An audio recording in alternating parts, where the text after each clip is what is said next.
Krishna Krishna Hare Hare Hare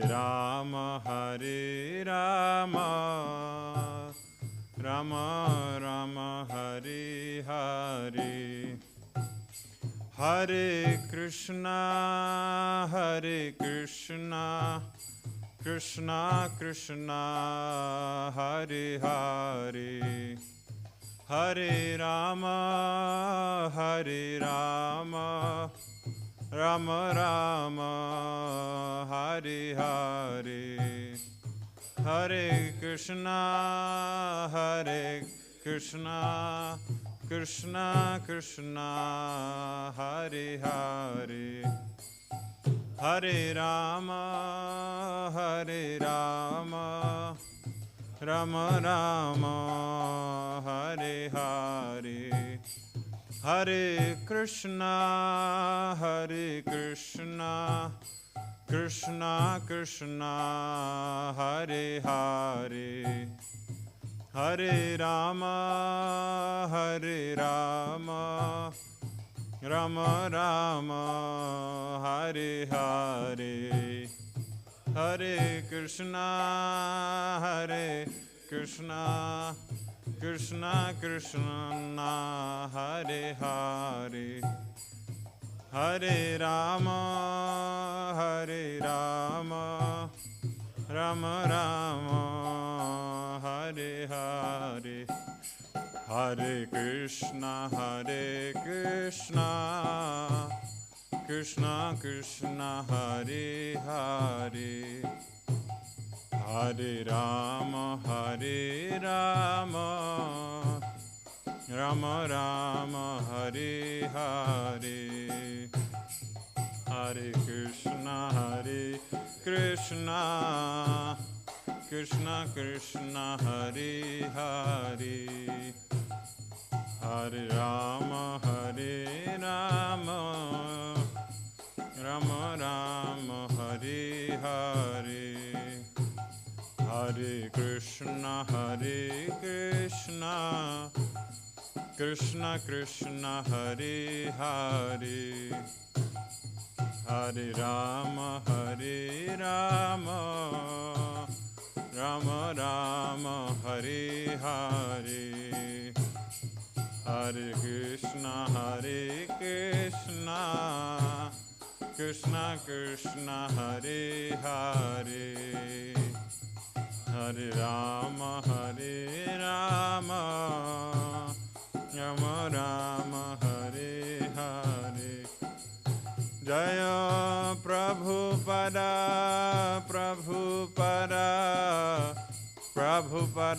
Jaya Prabhupada Jaya Prabhupada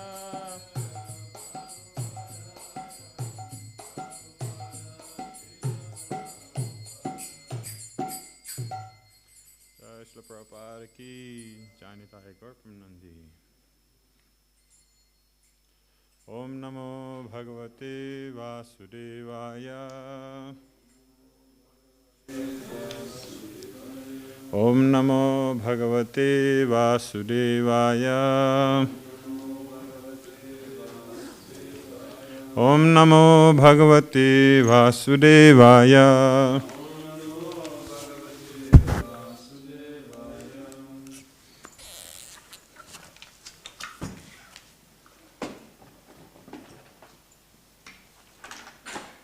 Reading from Śrīmad-Bhāgavatam, Canto 4, Chapter 8, Text 24. Discussion between Maitreya Rishi and Vidura. Maitreya, so repeat after me. Maitreya Uvacha Evam Sanjalpitam Matur Evam Sanjalpitam Matur Akarnyarthagamam vacha Akarnyarthagamam vacha Saniyam yat manatmanam Saniyam yatmanatmanam Nishchakrama pituh purat Nishchakrama pitu purat. Maitreya uvacha Evam sanjalpitam matur Akarnyarthagamam vacha Saniyam yatmanatmanam Nishchakrama pitum purat. Maitreya uvacha Evam sanjalpitam matur Akarnyarthagamam vacha Saniyam yatmanatmanam Nishchakrama pitu purat.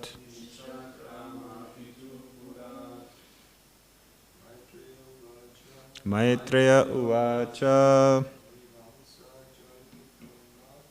Evam sanjalpitam matur Akarnyatagamam vacha Saniyam yatmanatmanam Nishchakrama pitu purat. Maitreya uvacha Evam sanjalpitam matur Akarnyatagamam vacha Saniyam yatmanatmanam Nishchakrama pituh purat. Marichi? Evam sanjalpitam matur Akarnyathagamam vacha Saniyam yatmanatmanam Nishchakrama pitu purat. Okay, word for word.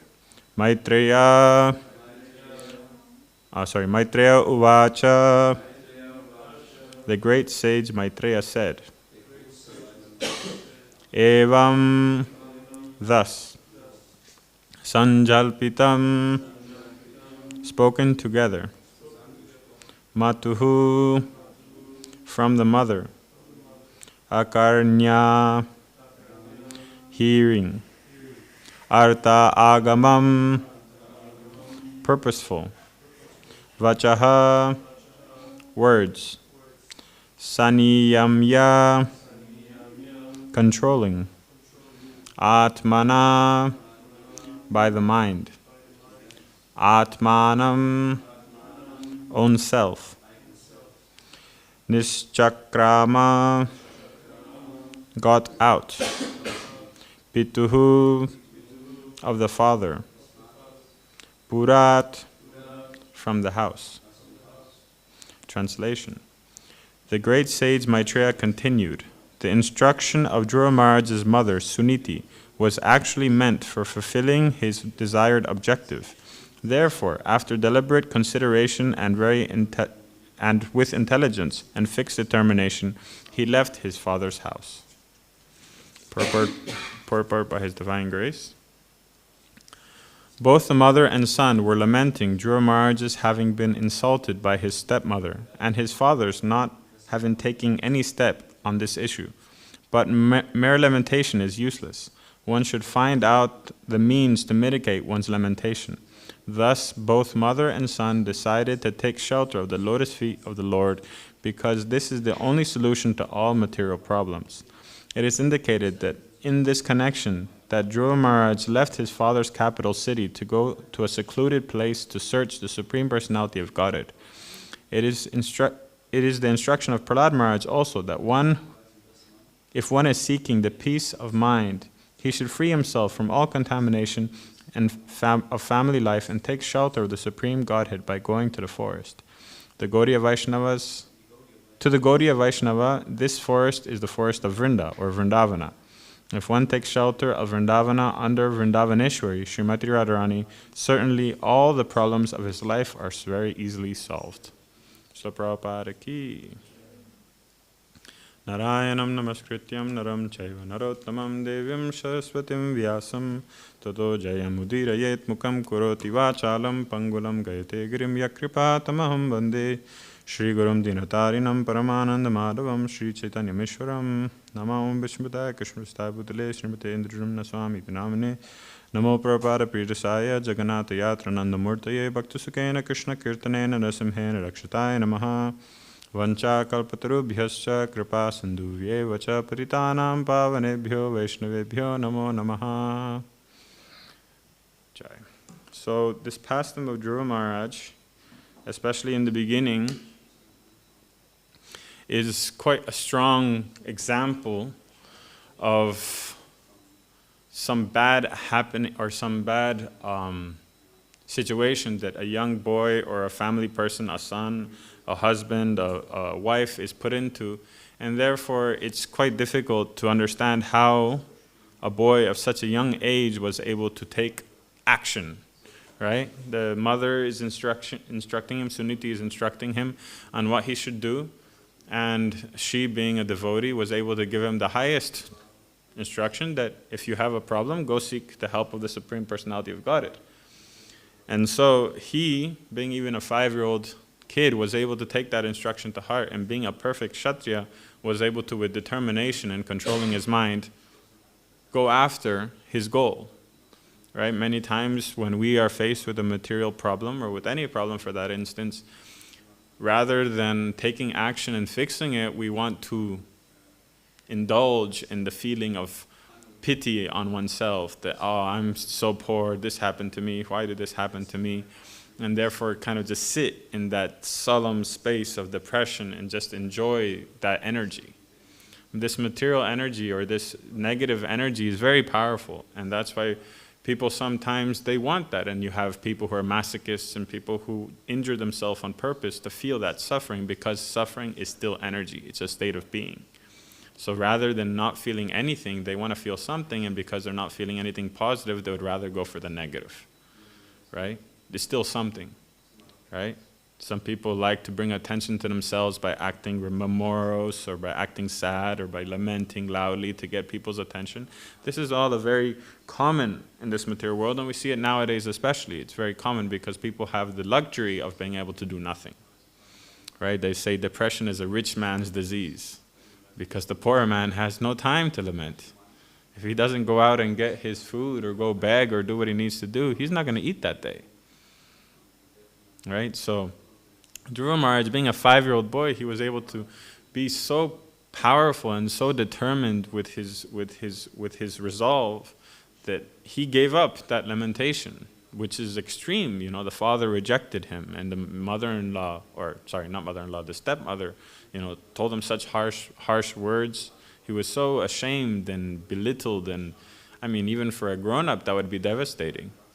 But he, taking resolve and taking his mother's instructions to heart, left the house of his father and went to achieve his goal, which was to have a kingdom greater than his grandfather, which means greater than Brahma, which is, you know, quite a tall order, as they say, right? Brahma is the controller of the entire universe, and he, a 5-year-old boy, wanted to have a kingdom greater than Brahma's. So it's quite difficult to understand, but his mother told him, go seek the help of the Supreme Personality of Godhead, because only he can fulfill your desire. So in this pastime, we can learn so many different lessons, from the very beginning of this chapter to the very last. There's so many different lessons we can learn from this, but one point that Prabhupada brings out in the purport, which I think we should elaborate on, is that there's no material solution for a material problem, right? Spiritual solutions are the only way by which to mitigate all problems. So there's many ways of looking at this. One way of looking at it is that if any problem we have, we should seek the shelter of the Lord, right? That's described in Bhagavad Gita as the mentality of the demigods. when they face a problem and they cannot fix it through their own strength, they turn to the Supreme Lord and they ask His help. Right? So many instances are there that the demigods are put under pressure, and they go to the Supreme Lord. They go to the Kshirodaka ocean, or they go to Brahma, or they go to some way, meditate, and achieve the help of the Lord. While the demons, when they get defeated and get thrashed, what do? They go and make a new plan, make a new regroup, get a new group, a new help, a new demon to come and help them, right? Like it's described in Krishna book when Jarasandha came and attacked 21 times, attacked Dwarka. 21? I think 21. Anyway, it was in the 20. Huh? 18. Yeah, something like 21, I think, is the amount of time Parshuram destroyed the Kshatriyas. Yeah, 21 times. Okay, so Jarasandha was 18. And he was bringing Aukshahinis of men coming to attack Mathura again and again and again and again and again and again, trying to attack Krishna, right? So every time Krishna would defeat him, and instead of giving up, he would go get a new army, new help, new allies, come again, try attack Krishna. Krishna would defeat him, he would go again, get new allies and come. So he never gave up, right? And a little footnote on there is described, I don't remember which Maharaj described it, but he was explaining that Krishna came to this material world for the purpose of, right? Vinashaya Jatushkritam, those who are sinful people, to destroy them. So Kurukshetra happened, yeah, a great amount of people were destroyed, but Krishna on his own did a lot of destruction of sinful people and demons who were in the earth at that time. And that was one of the reasons why he always let Jarasandha go. Jarasandha would bring a whole bunch of people to get destroyed. Krishna would destroy them, and he would go bring a new batch. So he was helping Krishna in his mission. Krishna just had to sit and wait, and a new batch of armies would come. Krishna would destroy them. Then he'd go collect more demons from earth and bring them back, and Krishna could destroy them. So he was actually serving Krishna in a very great way, until finally Krishna had enough, right? But that happened many times, right? We also see in the pastime of Banasura and Krishna, right? 13 Aukshahinis was there from Banasura's side. Krishna destroyed them. So the Kurukshetra war was just the ending of this pastime of eliminating the miscreants in this world at that time. But coming back to the point that the demons, they never give up. They think that, no, I can figure this out. Under my own power, I can figure it out. I will become more powerful. I will perform austerities. I will get the boons of the demigods, right? And become more powerful to be able to conquer whatever difficulty I may have. Well, the demigods, they surrender to the Lord. And so we understand that the spiritual solutions is the only way by which we can actually take care of material problems. But beings for us, we have more, how would I say, down-to-earth problems, right? There's the sufferings of this material world. Prabhupada describes many sufferings in this material world, but he specifically describes the four, right? The problem that we're always looking for being able to maintain this material body, but not even maintain, to enjoy. So we have the eating, sleeping, mating, and defending, right? We're always in anxiety. Where is my next meal going to come from? Where am I going to get food? How am I going to get money to buy the food, right? We're always in anxiety about defending what we have, right? I have a little bit of money, I have a little bit of family, I have a little bit of prestige, fame, name. How do I protect it, right? We're always in anxiety of mating, right? I want a beautiful wife, I want to maintain that, I want to make sure she doesn't leave, or so many other things. I'm looking for a girlfriend, whatever it may be. We're always in that desire for sex life, which is the way the world works now, right? And a place to reside. Sleeping is more, broadly defined as a place, your own home, your place to relax. And so we're always in this anxiety, and the pains of maintaining or searching after these things are always on us. And so it's very difficult for us to get out of this material suffering in that way. There's also the other three kleshas, which are described, the sufferings in this material world, right? Adhyatmika, Adibhaudika, and Adidevika, those sufferings that are brought on by our own body or our own mind, right? There's so many sufferings brought on from the body, sufferings of sickness, sufferings of hunger, sufferings of desires, aches, pains, other disturbances by the mind. The mind is non-stop disturbing us and taking us here, taking us there, just making us suffer in so many ways. Then there's Atibhautika, those sufferings that are brought on by other living entities. Right, Prabhupada goes into, he says that from the very small bug that might annoy you, let's say a fly or a mosquito, all the way to other living beings and animals that might disturb you in other ways, hurt you in other ways. They're all defined by this adipautika, other living entities. So many sufferings are there, unlimited sufferings are there. And then adidevika, those sufferings that are brought on from natural disasters, demigods, malefic planets, so many different sufferings are there in this material world, and they're non-stop. And the only way by which we can, how would I say, cross over this ocean of suffering is by understanding our true nature in this material world, by understanding our true relationship to the world. The spiritual solution is that we understand that ahankara, or false ego, is the cause of all this suffering. It's the cause of all this suffering because we understand that this material world is a place of suffering. And so there's no point trying to stop it. There's no point trying to stop the wind from blowing, to stop the mind from, from making us suffer. We understand that our eternal relationship to the Lord is His servant. And as long as we identify with this material body, right, we start thinking the famous verse in Bhagavad Gita, Janasya moham aham mameti, right? You're thinking that whatever is mine, whatever is related to this body is mine to enjoy, is I and mine. So we suffer so much for things that have no reason to suffer. You break your phone, you suffer. You break your bike, you suffer. Your book gets lost, you suffer. So many things happen, you suffer. And that's why it's called iPhone, no? iPhone, my phone, right? It's mine to enjoy. And they very, very perfectly describe it. iPhone, iPad, everything is I, because you identify with it, right? So as long as we are identifying with the body and everything that's related to the body, i.e. family, prestige, wealth, power, then when those things are disturbed or when those things are taken away, it brings immense suffering because we think we have the power to control it. Right? As long as we put ourselves in the driver's seat, we're constantly in stress about, what's going to happen to my things, what's going to happen to me, what's going to happen to my family, and it's never ending. The cause of suffering, the cause of stress, because we think we are the controllers, and it's our responsibility to do all this, to take care of all this, to maintain all this, and no one is there looking after us, right? So it's a very, very stressful position, and it makes sense why it's like that. It's described that we become under a feverish state of constant struggle to gain and maintain enjoyment in this material world, to please the senses, to please the mind, to please those, who are dear to us, because we're constantly identifying with that as our state of being, right? But until, right? There's also the verse in Bhagavad Gita which describes the mentality of the soul, right? It says, Prakrite kriyamanani gunakarmani sarvasa ahankara vibhutmatma kartamam iti manyate, right? The spirit soul, bewildered by influence of false ego, thinks himself the doer of activities that are actually carried out by the three modes of material nature. Right? So you feel yourself that you are the doer, you are the controller, and therefore you're constantly under the suffering of trying to maintain and enjoy this material energy.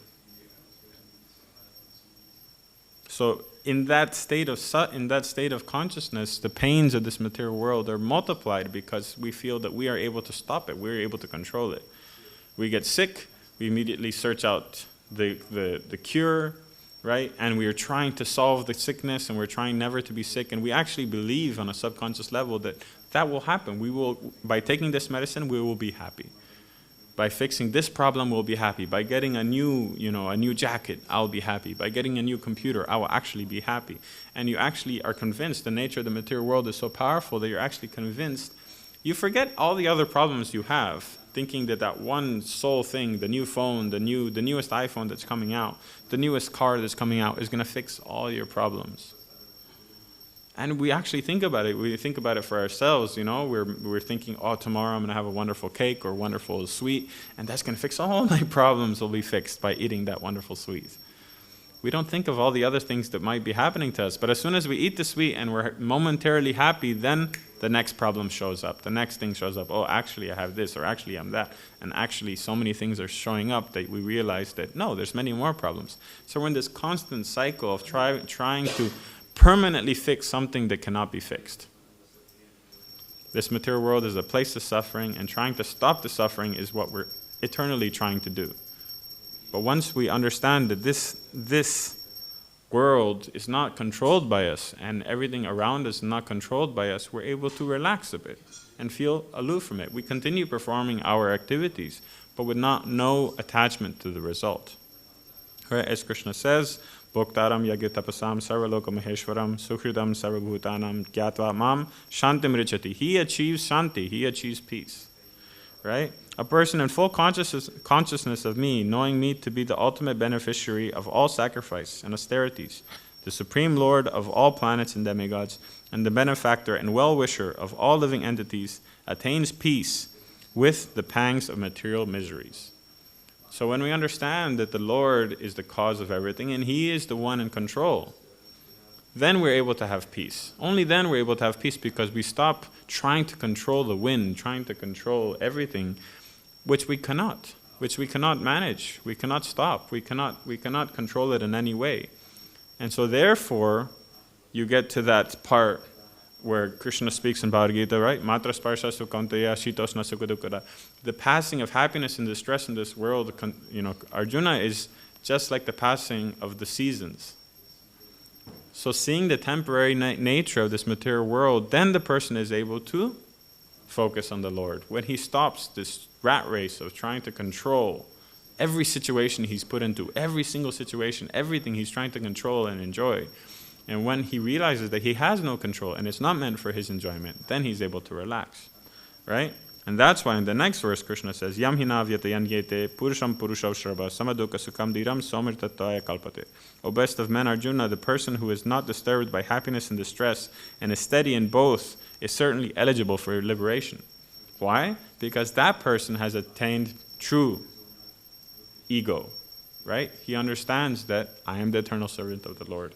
I am not in control. He's the supreme master. And therefore he is eligible. It's a little confusing when you read it.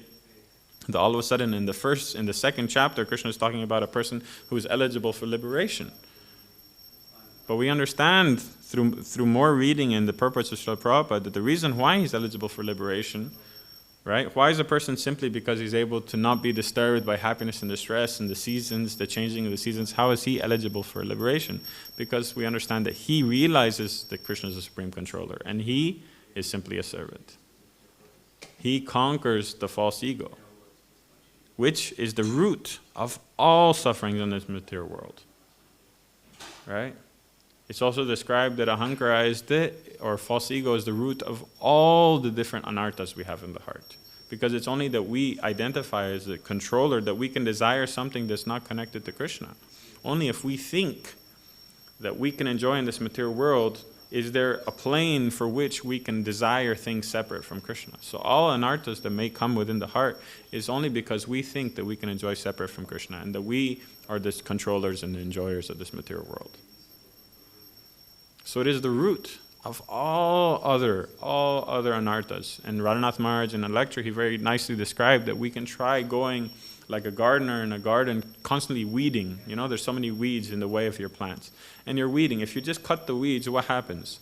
It comes back. Cut, come back. You can constantly go in circles in your garden cutting weeds, unendlessly. But until you uproot them from the root, which is ahankara, they will continue coming, sometimes even stronger, thicker, harder to cut. So until we're able to understand our state and understand our eternal nature in this material world as being the servants of the Lord, we're constantly going to be bothered by anarthas after anarthas and pangs of material suffering, because we identify as the controller and the enjoyer, even to a subtle amount. We as devotees, we hear it day after day, right? We're the eternal servants of the Lord, and our duty is to eternally serve Him. But we still, on a subconscious level, think that some material thing will fix whatever material problem we might have. Right? We're tired, we're this, we're that, we're suffering for a certain reason, and we think, okay, I'm going to fix this little problem, and it'll get fixed. Right? It's like I used to live under a grass hut, and there was tons of holes all the time in rainy season. So you go plugging holes all day. You can go plug a hole, it leaks another day in another spot. You go plug that hole, another day it's going to leak in another spot. So you're constantly plugging holes, trying to stop the rain from falling on you. But there's no solution. It's not going to work like that. This material world is an endless suffering. And until we realize that and understand we're not the controller, we're just going to be plugging holes left and right, thinking, okay, I have this hole now, I'll fix this problem, everything will be okay. As soon as we do that, some other problem will show up, right? So once we understand that our true ego or our true nature is to be the eternal servants of the Lord and serve Him eternally, and in that way we can be eternally happy, then we let go of being in the driver's seat, so to speak, and trying to control every situation. But the misconception is that someone who is in that state will stop performing his duty. This is wrong. It's described just like Arjuna, after hearing the Bhagavad Gita, he was in true understanding of his nature. But he didn't go there, pew pew, throw a few arrows here and there, and then, expect Krishna to take care of everything else. No, he fought with all determination and all power, trying to win the war, with full energy. He knew Krishna is the controller, and he knew that Krishna will take care. He heard Bhagavad Gita. But he still felt it his duty to do the best of his ability. So the devotee who is not in control, he's not lazy. The devotee who understands he's not in control is not lazy. He will still endeavor to the full of his potential to serve the Lord, to perform his prescribed duties. A grihasta who is a devotee, or a householder, someone who's in charge of a certain project, he endeavors supremely, with all energy, because he understands that he's offering that service to the Lord, and therefore it is beneficial for him, therefore it's devotional service, and therefore he does it to the full of his ability, but he's not attached to the results, and therefore he doesn't suffer. Right? He understands taking care of his family is his prescribed duty at the moment, and so he must do it to the full of his ability. Right? Not over-endeavoring, right? Not like Rupa Goswami describes in Nectar Instruction, right? Not over-endeavoring, but doing his prescribed duty, maintaining his family, maintaining the situation. The temple president has to take care of the temple. And non-stop, he's, stressed about this, stressed about that, doing this service, doing that service, meeting this, meeting that person, trying to organize festivals, trying to organize everything. But it's pure devotional service. Well, devotional service, it's pure to the extent the person is conscious of the Lord. But it's devotional service. And he's not attached to the result. And only if one is not attached to the result and understands that everything is in the hands of the Lord, he can be peaceful. Right? Shantim richati. Only at that stage does one understand and can be peaceful. Doesn't matter what happens.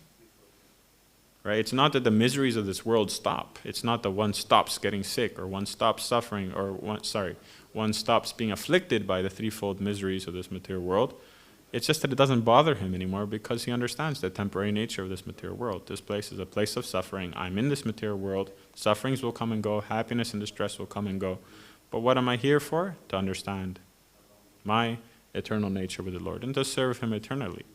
And in that way, he's very peaceful. In that way, he can let go. In that way, you stop being stressed. Yeah, so it's something that we can always all look forward to, and we can truly try to understand. And in all situations, analyze, what are we trying to do? Are we trying to control the situation? Are we trying to enjoy the situation? Right? Even relationships between friends, sometimes it's taken advantage of, or how would I say, you're just simply trying to exploit the person for your own enjoyment. Right? Instead of thinking, how can I serve this person? It's thinking, how can this person serve me? How does he satisfy my senses? He talks about a certain subject that I find palatable, and therefore I associate with him. Not that I like this person by his nature, and what can I do to serve him, to make him happy? There's many types of friends we have in this material world. And many friends we have among devotees also. But especially with devotees, we should be very careful that we're not being, exploiting the person for our sense gratification, either gross or subtle. That we're doing it, we're having that relationship with the person for our spiritual upliftment, and even on a material level, that we're trying to please the person, serve the person. Right? So many self-help people and therapists trying to fix marriages, fix relationships between mother and kids, father and kids, right? They say the same thing. Find a common place where you both can relate to each other and help each other, serve each other in that way. Sacrifice your time, your energy to please another person. And if the person does the same, then a relationship can grow. But if one is simply feeding off the other for their own selfish reasons and sense enjoyment, as soon as that flow of enjoyment stops, the relationship is gone. There's nothing there. There's nothing there. There's no underlying base. You stop satisfying that sense of mine, you stop satisfying that desire of mine, and therefore, I have no use for you anymore. So it's very important for us to understand that we are not the controllers, we're not the enjoyers, and we have to serve. We serve the Lord, we serve, devotees, and that way we can slowly understand our eternal nature of being the servant of the Lord.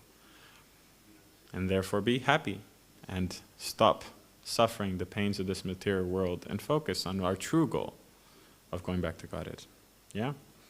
Another point that's there in the purport, what Prabhupada mentions, is that for us Gaudiya Vaishnavas, we aspire to go to Vrindavan and to surrender to Srimati Radharani and serve her. And in that way, I forgot the word that Prabhupada uses, but he says,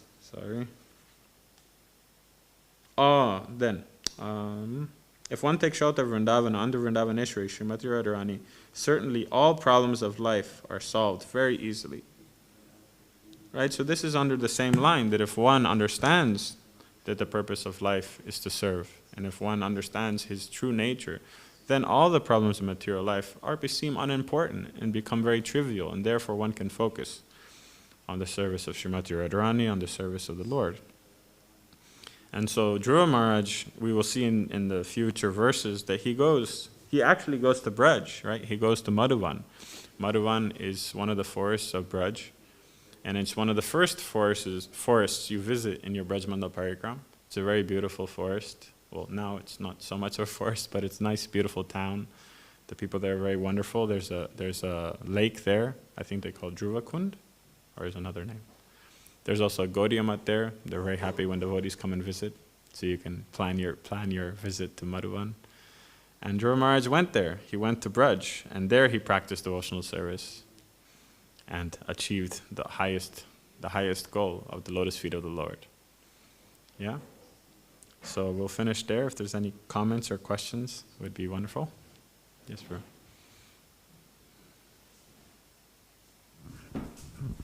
Hare Krishna, Prabhu. Hare Krishna. One comment I thought it's very interesting, because he said we're not in control of the outcome, basically, but we are in control of the endeavor. So this is something what we surely can and should control, that we put an endeavor in, but be not attached to the outcome. I just kind of paraphrased it or whatever. 2 questions. The one question, what I said in the beginning about Bhagavad Gita and killing all the demons, it always was kind of astonishing to me, because Krishna came to kill all the miscreants and all the demons and all the Kshatriya warriors. But quite soon after, Kali Yuga started and so many demons were there again. So, I thought, okay, for quite some thousands of years should be peace till, but it's kind of immediately the trouble started again. Although Krishna came to do Kurukshetra and, kill, or, whatever this. So you have any explanation to this? Why immediately Kali Yuga comes after that? Yeah. Okay. So many demons showed up, and Kali itself. Normally Krishna said, he comes to establish the principles of religion, and then everything is fixed again, right? But not so much after him. Kali comes and Kali Yuga starts, and the troubles really started. Yeah. You have any? Yes. So basically, there's the way that the universe functions. There's the way that the kalpas function, the ages function, and there's supposed to be a certain balance, right? Of course, there's good and bad in this material world, and it's a material world, so there's definitely bad always there. Well, when it goes out of balance is when the Lord incarnates. That's right. So he came in Dwapara Yuga, right? Which is actually the third age. He came in Dwapara Yuga to fix that balance. And so you can imagine the amount of demons who took birth at that time in the form of powerful people in this material world. The activities that they were doing were way worse than anything that started at the beginning of Kali Yuga when Parikshit Maharaj was the emperor. Right, it's described in Śrīmad-Bhāgavatam and in Mahabharata that when Parikshit Maharaj was the emperor, everyone lived in peace, everyone was super happy, everything was going well. Right, even though it was the beginning of Kali Yuga, by his power and by the power of Krishna, that he eliminated all those envious and evil personalities, that Kali Yuga was being postponed. Right, the start of Kali Yuga was not able to start because Parikshit Maharaj, and because there were no people at that time that were evil. Parikshit Maharaj Kali himself had to come and get it started by some way.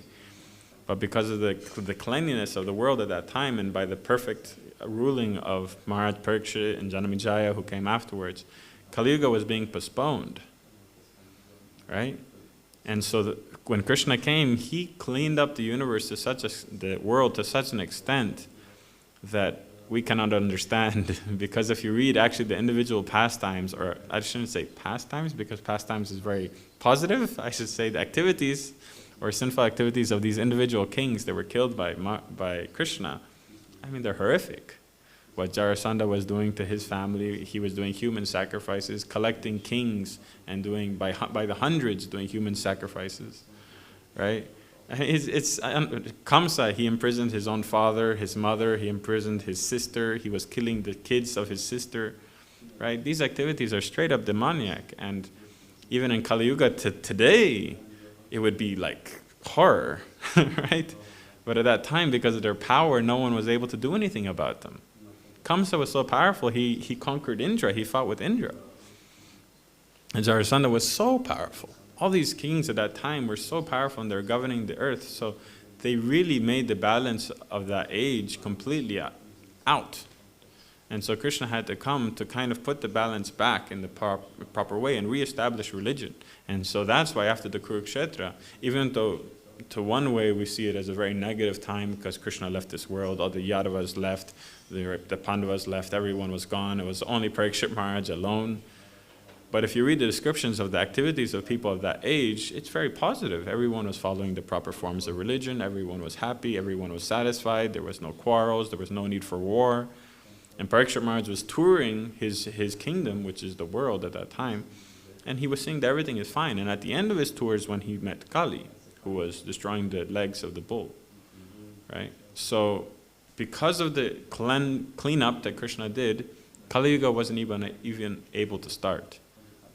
And then when it did want to start, Parikshit Maharaj was able to even pause it even longer by only telling Kali he's able to reside where gold is hoarded and where, right, those principles are broken. So if not for Krishna coming, where would we be? Where would everything be like at that time? Those kings, what they were doing is unspeakable horrors they were doing. Even Duryodhana, who were the emperors of the world, or what they were doing to the Pandavas, So we have to understand that Krishna did do a huge cleanup and completely put everything back in balance. But the rules of nature continue and the ages continue, and Kali Yuga has to start. But it was such a peaceful, it's described that it was like Satya Yuga after Kurukshetra, after everything finished and Parikshit Maharaj was there. It was an amazing era of time and peace and prosperity among the people. But Kali Yuga had to start by the desire of the Lord, and so therefore it started. But if not for Krishna and Parashuram and all the previous incarnations of the Lord who cleaned up again and again this world, where would we be? What would be now? We don't know, and we can't imagine. Does that make some sense, Prabhu? Very nice thought. Yeah. Thank you very much. Can I ask another question, or yes. Is there somebody else? No, please, Prabhu. You spoke also about ahangara, and of course we all know to give up this material ahangara. We know this body, we the servants, and something like that. But when we come in the association of devotees, we confronted with a whole nother set of ahangaras, what are they look like spiritual ahangaras. Just yesterday somebody asked me if I later on want to take sannyas. and this is already, you take something, and I don't know, what is the is kind of a ladder, then you're happy, you come as a bhakta, you nothing, then you get first initiation, get a new name, you belong to it, but still you don't have this, when you go to whatever. So, we're looking for this kind of spiritual ahangaras who are needed and actually are there to support us in our losing ahankara, but we still holding on to them and climbing up the ladder again in spiritual circles. So what you would say would be a good way to protect oneself coming into situation in the spiritual circles, and don't be again catched by this kinds of ahangaras. Thank you. Wonderful question, Prabhu. Two parts of that question. One part is that, yes, we have these desires for name, fame, power, prestige, wealth, prosperity, and by utilizing them in devotional service, they're purified. So those people who have an intense desire for power, right? Let them manage. Let them be put in those positions in devotional service, and through that way they'll purify, right? But the only way how we can keep ourselves humble and make sure that we're not going out of hand and that those anarthas are actually being purified is by surrounding ourselves by people who are actually our well-wishers and will actually tell us, hey, you're going out of line. That's why we have guru, that's why we have shiksha gurus to tell us, it's okay, calm down. So many times you'll see discussions of Srila Prabhupada with people, and with one word, with one sentence, he will put them back in their place very, very perfectly and very to the point, and they will understand it. They'll take it in perfect nature and understanding that Prabhupada is their well-wisher. So by surrounding ourselves with people who can do that for us and who can actually put us back in line and make sure that we're not getting too puffed up or getting too entangled in day-to-day things. Let's say, you're trying to raise funds for the temple, and if you become too much entangled in that, and look at me, I managed to raise $1 million, $2 million for the construction of this and that, it becomes very bewildering. But if you have someone there to tell you, remember who you are and what the goal of this service you're doing, and put you back in the proper place. Prabhupada many times would even take people out of managerial positions when he saw them being overwhelmed or bewildered, right? And say, no, go preach, go on Sankirtan, right? When they became very attached to a certain project and they were getting too much involved, Prabhupada would say, okay, someone else can manage, you go on Sankirtan, you go on, on a traveling tour, and completely take away that thing that made them identify that I am the manager, I am the in charge. So we need to have someone like that around us who can look out for us and who we are able to be surrendered to, and that's why Guru is so important in the process of devotional service. But on the same hand, like you said, we're utilizing these. Like you said, it's a tool for us to get rid of the material ahankara using spiritual ahankara. Spiritual ahankara is not the right word, but this.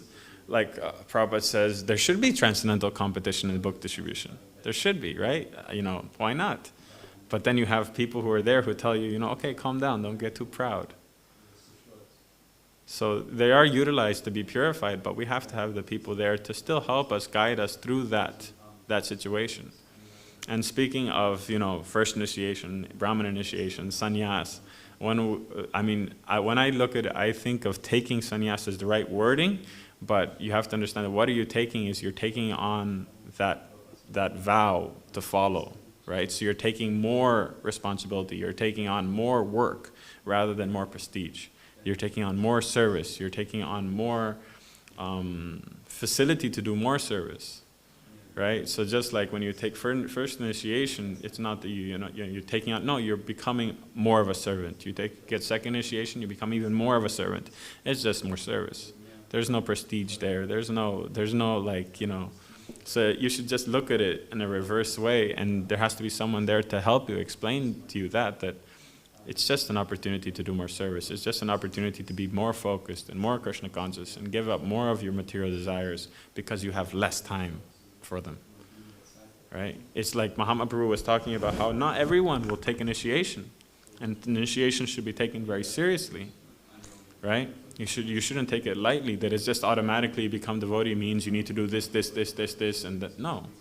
Only when you're ready, right? It's not just a prestige ladder that you're climbing up. Rather, it's an opportunity for more service. It's an opportunity for you to take on the vow of chanting 16 rounds, following the four greater principles, right? Reading Śrīmad-Bhāgavatam, studying Srila Prabhupada's books.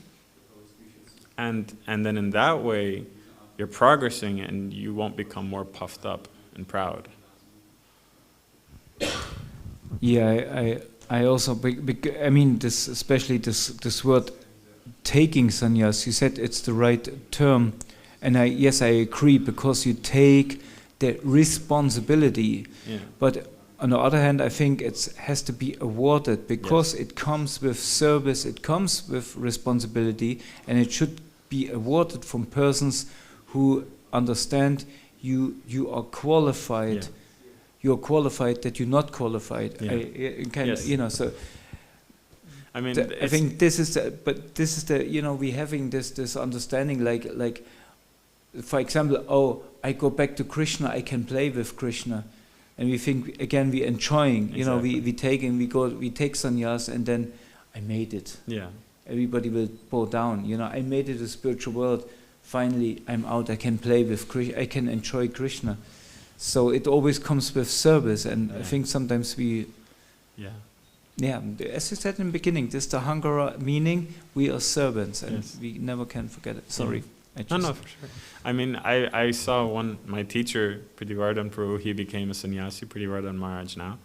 The amount of energy and study and preaching he had to do to be able to become qualified to get sannyas, right? Or to be awarded sannyas, like you say, Prabhu, was so immense. Years and years of studying Śrīmad-Bhāgavatam back and forth, doing this course, this teaching training course, that training course.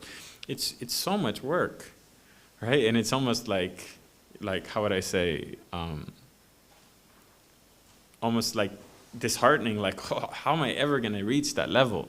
But when you achieve that level that you're so inspired to preach, that you want to do that work to be able to preach, like Srila Prabhupada said, people aren't listening to me as a grihasta, I have to become a sannyasi for people to listen to me, right? People will take me seriously, right? So to be able to be determined to preach that much, that you're willing to sacrifice, I mean, it's not sacrifice because you're studying Srila Prabhupada's books, but do all these different courses and get all the permissions and all the recommendations and everything else that's needed to be done, especially in our present society, it's a lot of determination. And so, once you're willing to go through that and achieve that level, you have to be in the right mindset, like you say, Prabhu. And it's not a goal; it's just another platform of service. And I think every single level of initiation is misinterpreted or can be misunderstood in the same way.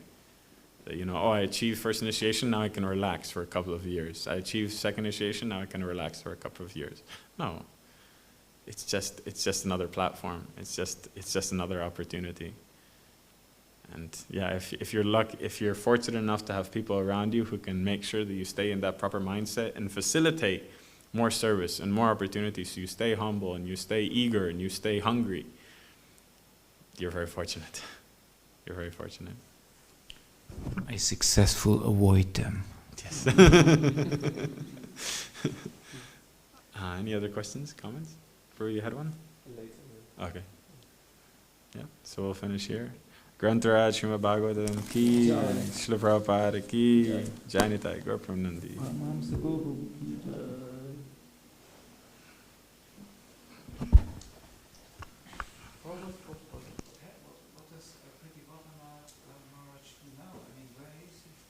He travels at least once a year.